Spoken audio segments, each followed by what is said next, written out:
OFW, ito po yung mga update po ng ating mga mais. Ito po yung update ng mga mais po natin, no? Ayan po. Ito po yung update ng mais po natin. Yan, lumaki na rin po siya, no? Compared last week na tinanim po natin, no? Yan. Tapos ito naman po yung update ng ating mga sitaw. May mga trellis na rin po siya. Yan po.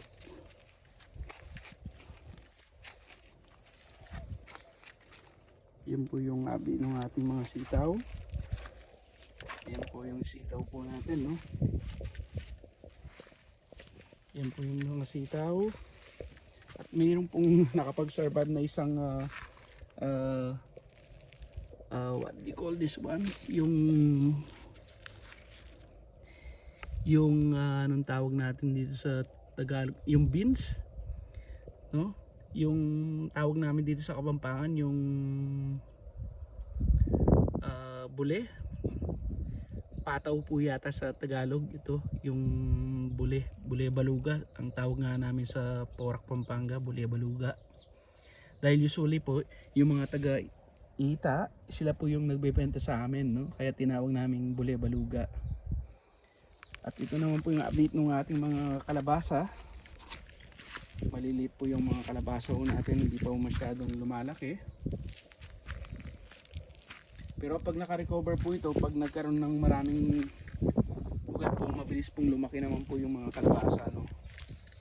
So ito po yung update ng kalabasa natin. Papansin po ninyo, masikip po sila kasi upright po yung gagawin natin sa kanila, no? Papagapangin natin pataas, no? Parang sitaw. So yung ano po, tingnan po natin yung ating mga upo.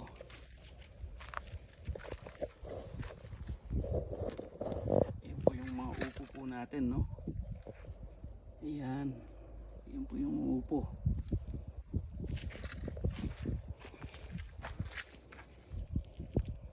Yan po yung mga upo natin. Medyo marami pong damo, hindi pa po ako nakapagdamo. Yan. Yan mga OFW, yan po yung update natin sa ating maliit na garden. Yung mga bagong tanim natin last week na mga mais. At yung isang linya po, mga kalabasa. Yan po yung kalabasa po natin. Isang linya po na kalabasa, tapos isang linya na mais, isang linya na kalabasa, isang linya na mais na naman po, no? Intercropping po, no? Tapos sitaw po sa side.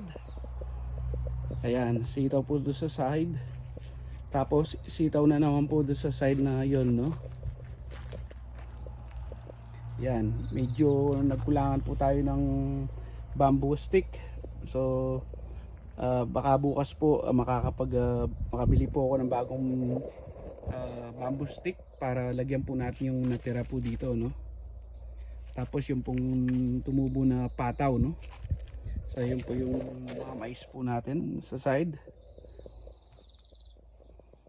Kasi po nakita po ng misis ko na mabilis po lumaki yung mais.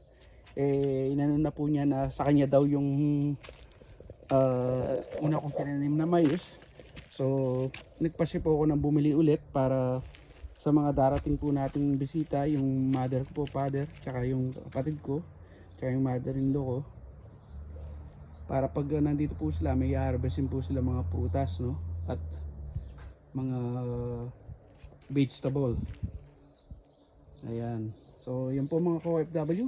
Yung hindi pa po nakapag-subscribe natin, maki-subscribe naman po kayo sa OFW Garden Time TV. At paki-click na rin po yung notification bell para lagi po kayong updated sa mga bagong video po natin na i-upload. Sige po mga ka-OFW, bago po tayo magwakas, pasilip ko muna po yung isang Philippine pear, yung Pilipinas na peras natin. Ginwrap ko po ito, kaya mapapansin po ninyo mayroon po siyang Australian pear, no? Ito po, grafted po siya dito. Ito po yung ginwrap ko po 2 years ago.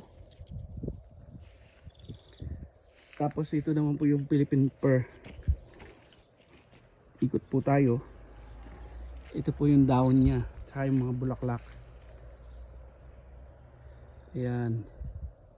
Finger cross, nawa matuloy po yung mga bulaklak po nito. Ayan po yung mga bunga po niya. Yung mga bilog po na yung bunga po nito, no?